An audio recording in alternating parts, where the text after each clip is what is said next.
جو درود پاک پڑھا جاتا ہے واٹس ایپ گروپ جو بنایا گیا ہے اس سے درود پاک پڑھنے کے لیے پڑھا جاتا ہے. اس ہفتے میں جو اس گروپ پر درود پاک پڑھ کر کے بھیجے گئے ہیں ان کی مجموعی تعداد ہے 23,41,748. الحمدللہ 23,41,748 مرتبہ اس گروپ پر درود پاک اس ہفتے میں بھیجا گیا. اللہ تعالیٰ سے دعا کر لیں کہ اللہ تعالیٰ جن لوگوں نے بھی درود پاک پڑھا ہے اللہ تعالیٰ سب کے پڑھنے کو قبول فرمائے اور اپنی شان کے مطابق سبوں کو بہتر سیرہ اور جزا عطا فرمائے. درود پاک کے تعلق سے اللہ کے رسول صلی اللہ علیہ وسلم فرماتے ہیں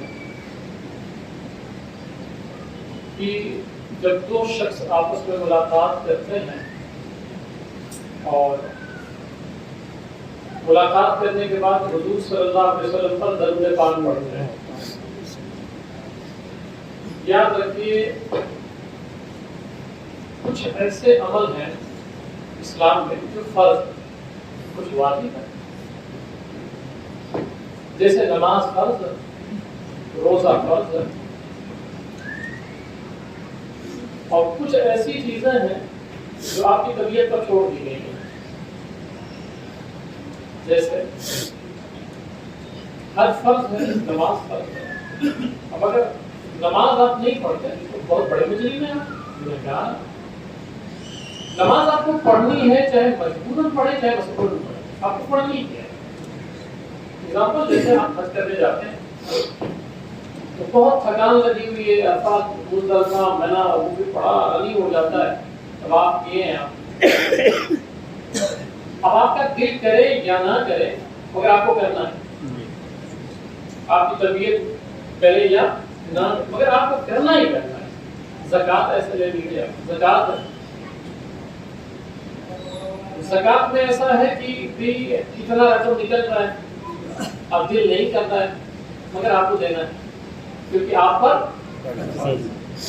تو آپ دیکھیں کہ خانہ کعبہ لوگ جاتے ہیں، اللہ تعالیٰ نے حج یہ فرض کیا ہے مگر سرکار کے ہاں جانا فرض نہیں ہے. اب سمجھ رہے ہیں سرکار کے روزے میں جانا یہ فرض نہیں ہے. حج فرض کیا اپنے کعبہ کا مگر سرکار کے یہاں جانا فرض نہیں کیا. فرض میں یہ ہوتا ہے یا دل نہ کرے تب بھی مجبوری یہ کرنا ہے.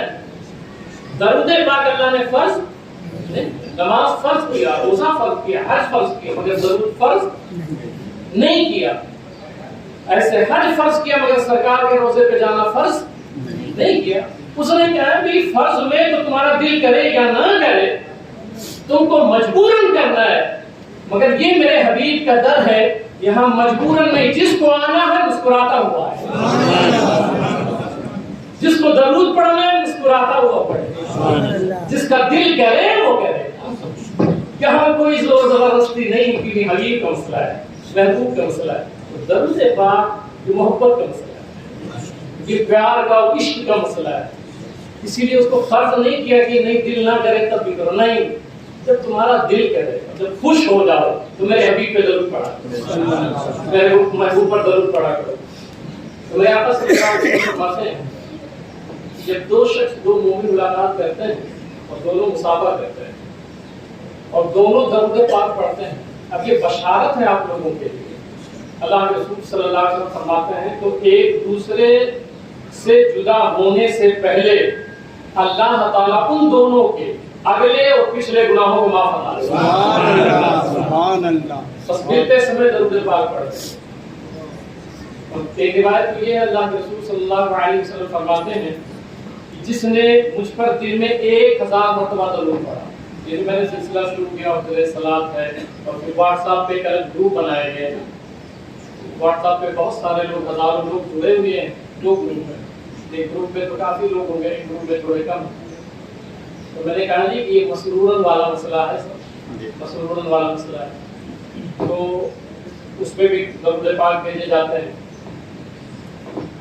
یہ میری کوشش ہے کہ جتنا ہو سکے لوگ درود پاک پڑھیں. اللہ کے رسول صلی اللہ علیہ وسلم فرماتے ہیں کہ جو شخص مجھ پر ایک دن میں 1000 مرتبہ درود پڑھتے اب یہ ان کی بات ہے کہ آپ میں سے کوئی بتا دے کہ کوئی شک ہے نہیں، جو انہوں نے کہہ دیا ہوگا کہ نہیں ہوگا؟ ہوگا نا، یہ ہمارا ایمان ہے کہ بے شک وہ ہوگا. تو سنیں کیا ہوگا؟ جو شخص دن میں سرکار صلی اللہ علیہ وسلم 1000 مرتبہ ضرور پڑھے گا، اس کو اس وقت تک موت نہیں آئے گی جب تک اپنے ان آنکھوں سے جنت میں اپنا ٹھکانہ نہیں لے. سبحان اللہ، سبحان ایک دن کوشش کر ڈالیے، ہر کوئی کوشش کر ڈالے کہ کم سے کم جب بھی ان کا فرمان ہے ان کی ساری بات حق ہے اور سچ ہے. انہوں نے یہ بات کہی ہے ایک دن میں 1000 مرتبہ کوئی پڑھ دے تو یہ بشارت اس کے لیے جو پڑھ دے گا، ہر شخص کے لیے. تو ایک مرتبہ محمد کے ساتھ وہ پڑھے. اللہم صلی علی سیدنا مولانا محمد مبارک سلم. صلاۃ و سلام علیکہ یا رسول اللہ صلی اللہ تعالی علیہ وسلم.